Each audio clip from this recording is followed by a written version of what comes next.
D7 news ప్రేక్షకులకు నమస్కారం.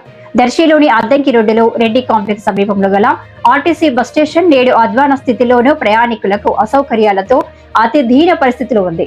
Assembly నియోజకవర్గమైన దర్శిలో ఉన్న ఈ బస్ స్టేషన్ కు నిత్యం ఎన్నో బస్సులు రాకపోకలు సాగిస్తుండగా ప్రయాణికులకు మాత్రం ఇబ్బందులు తప్పడం లేదు. బస్సుల రాకపోకలు తెలియజేసేందుకు గాని బస్ స్టాండ్ భద్రత కొరకు గాని ఒక ఆర్టీసీ సిబ్బంది కూడా లేకపోవడం బాధాకరం. సరైన నీటి సౌకర్యం లేకపోవటం, బాత్రూంలు మూసివేసి ఉండటంపై ఆగ్రహం వ్యక్తం చేస్తున్న ప్రయాణికులు. దర్శి బస్ స్టేషన్ అభివృద్ధికి నిధులు శాంక్షన్ అయి 4 సంవత్సరాలు అయినా జరగని అభివృద్ధి. ఆర్టీసీ అధికారులు దీనిపై స్పందించి చర్యలు తీసుకోవాలని అంటున్న ప్రయాణికులు.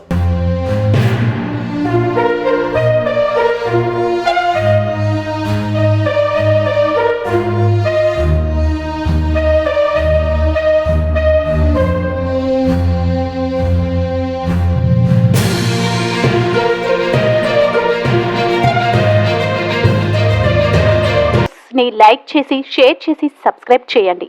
D7 న్యూస్ నిరంతరం ప్రతిక్షణం.